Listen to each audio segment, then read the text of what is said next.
Mamukasei SIS MELLY, mamukasei madhairisi, muri seiko ku-UK uko tiri kuona muri kufara pama videos. Tozvitenda nevari kuchengetai, tozvitenda. Nhau yangu yakamira so SIS MELLY. Inini ndakabva kuZimbabwe, ndandisina mudzibaba, ndandisina murume, ndikauya muno mu-SA. Ndauya muno mu-SA ndakagara from 2011 to 2013 ndisina murume wandandinaye, ndichingozviendera kubasa. Saka takazoenda kupati kumba kwasisi vangu. Saka pakaita umwe murume wakabva andionawo ipapo, akataura akati makaroorwa here? Ndikati aiwa ndaroorwa. Akati alright, ndipewo nhamba dzenyu ndangomboramba asi ndakazovapa. Ndapa nhamba bva tataurirana, tobva taroorana. Ivo vaingogara kwavanogara, ndichingogarawo kwandinogara nekuti ndokwandashanda, ivo vachigarawo kwavashanda. Saka taionana maweekends. Taona maweekends tagara, vobva vazoti regai ndinobvisa mari yekuzivisa. Ndobva vaenda kunobvisa mari yekuzivisa. Vabvisa mari yekuzivisa kudaro, pane chinhu chindiri kuda kutaura SIMELLY pakusangana kwendakaita nemurume.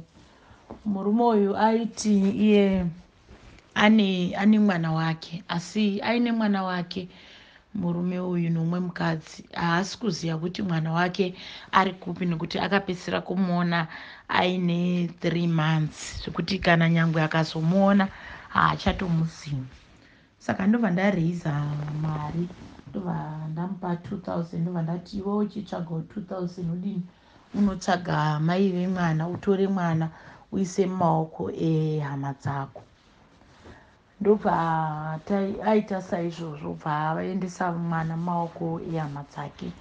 Akaendesa pahama yake yekutanga, inge iri right, zvekuti hama yake yekutanga ndobva yazoisawo kune imwe hama. Pakurarama kwatata kuita, ndakazoona kuti murume uyu akanga asinga achievhi kana kuti asingaiti zvinhu muupenyu, nekuti nguva yese yaishanda mari yake yaitorwa nehama.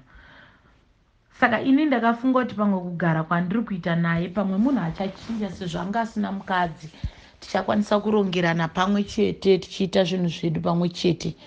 Saka ndakatozoona kuti igemi yemufamily yekutoti ivo vanototora mari kwaari, iye ari yemurombo mufamily yese.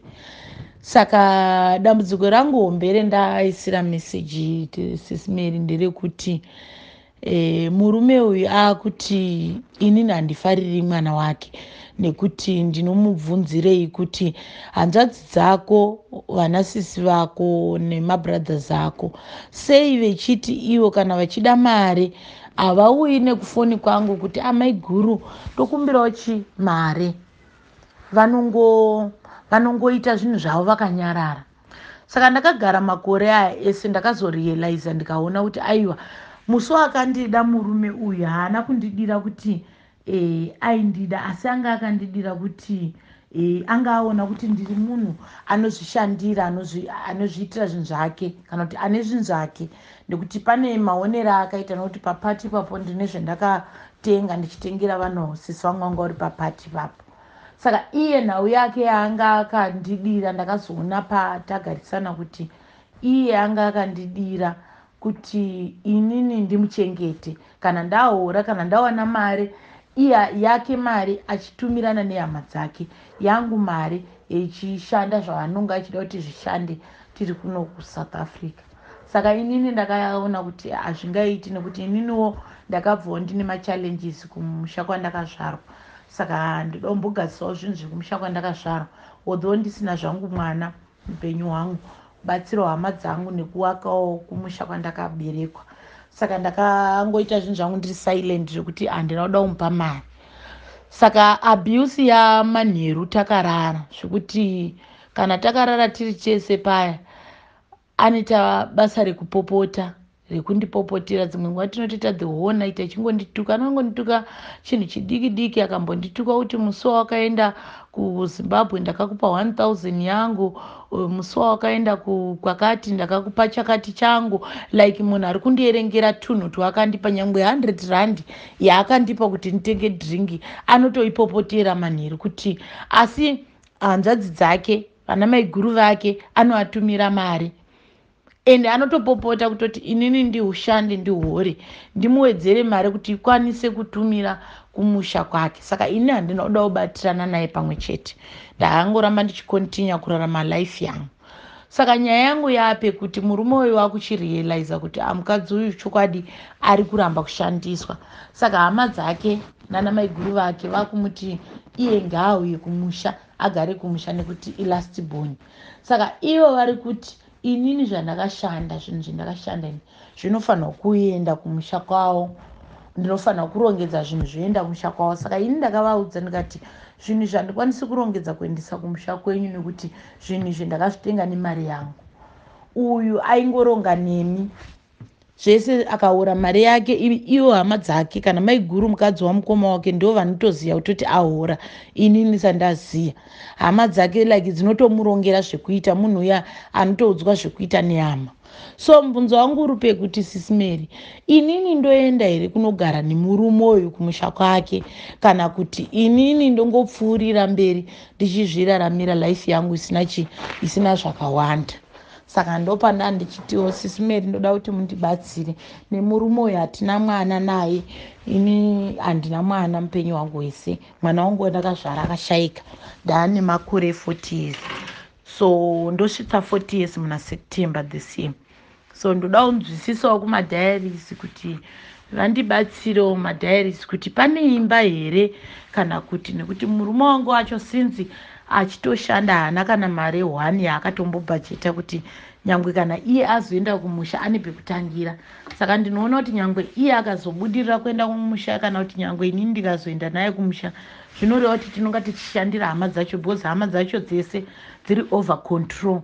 Hama dzacho dzese dzinotomudza zvekuita zvokuti dzimwe nguva anotondipopotera kuti wakawenga hama dzangu, ndichizama kumuonesa kuti but apa pauri kuudzwa apa dai wadai iye haabvumi. Ende hama dzacho dzaakuti futi zvakare inini ndakawenga mwana wake, yet inini ndindakabvisa mari yangu yekuti iye anotsvaga mwana. Idzo hama dzacho dzaitogara mumaraini kana kuti munzvimbo yanga ina mai nemwana uyu, but havana kana zuva rimwe ravakakwanisa kuti vateere kuona kuti mwana wehama yedu uya wakaenda zvakamira sei. Saka murume wangu pese paanohora every month unototumira maiguru mari, and maiguru vanotoronga naye kutoti ngaticheresei majojo tengi kumusha, bamunini dai tadai, bamunini dai dadai. But handizivi in culture inini mazira angu andinoita. Ndokumbira madiaries azondibatsira. In culture ndinoziva kuti kana hanzvadzi yako yakaroora, kana imimi veukama mechida anything, I think munofanira kuenda nekune mukadzi wacho. Mukadzi wacho otaura nemurume wake morongera pamwe, but ivo vanorongera nehama yavo. Ini ndisingazvizivi zvokuti ndinotozongonzwa kuti auruziero kuti ndakasenda mari yekusendera uita zvakati nezvakati.